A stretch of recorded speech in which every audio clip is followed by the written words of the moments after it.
Hi folks, welcome back. This is Arlene once again, and we're going to do the center portion. I did about 3 of these while I was trying to figure out how to do this middle section. If you look at this middle section that I have here, if I can get that up there focused for you, it goes into like a tiny little hole in the center. And these petals kind of fade inward, okay? They kind of blend in where the hole starts, and then the petal comes out and around.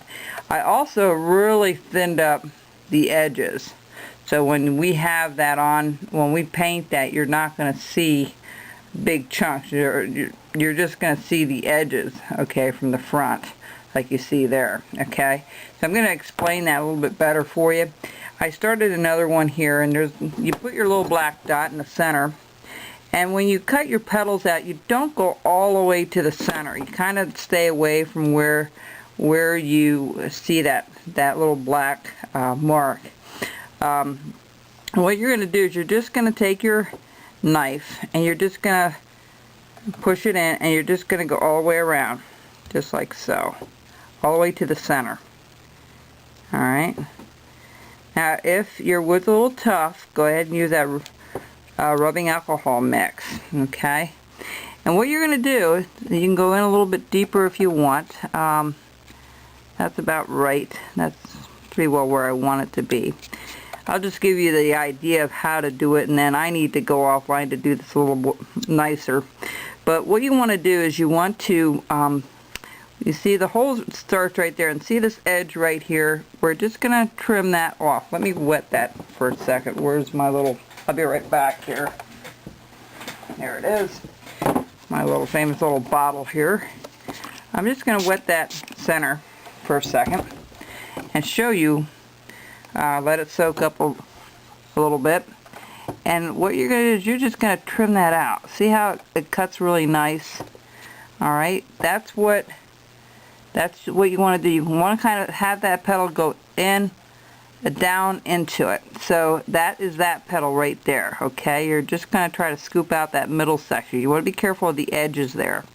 Alright, and the same thing over here. This is pretty well not in there at all, but it goes underneath a little bit, so you just kind of clean it up, and wherever you see it where there's a little bit of a gap, you just want to kind of scoop that out a little bit. Let me see if I can, you may have to, this is where you really need to concentrate to do this, and take your time doing it. Alright, I'm just going to do it like so. Alright, see how we have that blended in now? This is my markings, we'll get rid of that. Okay, so that's how I want to explain that. So these two really don't go blending in, this one here and this one. Wherever there's a little bit of a gap, this one is kind of comes to a point here, so that really doesn't go in. It's actually 3-sided. I looked at the ones at my mom's house. She has that on the deck, and you know, it really does come out really, really nice. Okay, so you kind of blend that in a little bit, and then you work on it until you have it where you see here, this one is kind of rounded out down here, rounded up around here, gouged out a little bit.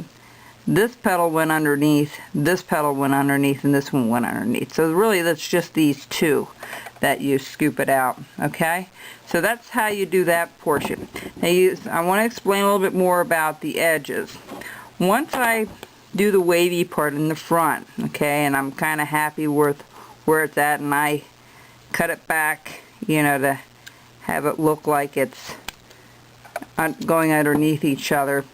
Then I go back, okay, let's go over here. Then I go back on the back side, and then I just trim that until it comes to a pointy edge. Okay, and I keep going until I get all the way that comes to a real fine point. Alright, I'll just show you how I did this one, and then we'll go to the next. You can do the other ones offline. Okay, see how we have that now? See how we have that real fine edge? That's what you want to create. Alright, so when you do all of them, you'll see this nice crisp look to it. Alright, you can see they're they're turning in different directions. This one comes down and around. This one is a little wavy. You can see that. This one goes down, goes out a little bit, and then comes up and curves in a little bit. So they're all a little bit different. See, this one curves down and back up a little bit and down again. So you can really play with it all as much as you want to get those edges the way you want. And if this is too thick back here, folks, you just take your knife and you just slice a portion off the back, okay? Just slice it off the back and make it a little bit thinner. That's fine. That will give you, see, it will give you more of an illusion. See, you won't see that backing on the back as much. Okay, so hopefully that's been helpful to you. That's how I did all the centers. And then when we come back, I won't paint all 4 of them with you, but we'll do 1 or 2 here with you, so you know how to paint them. And it shouldn't be all that difficult. You'll need some white gesso. That will seal it up for us. And I think I'll put a coat of gesso on it first, and then we'll put our colors on top of that. Okay, folks? We'll be back in a little bit. Bye-bye.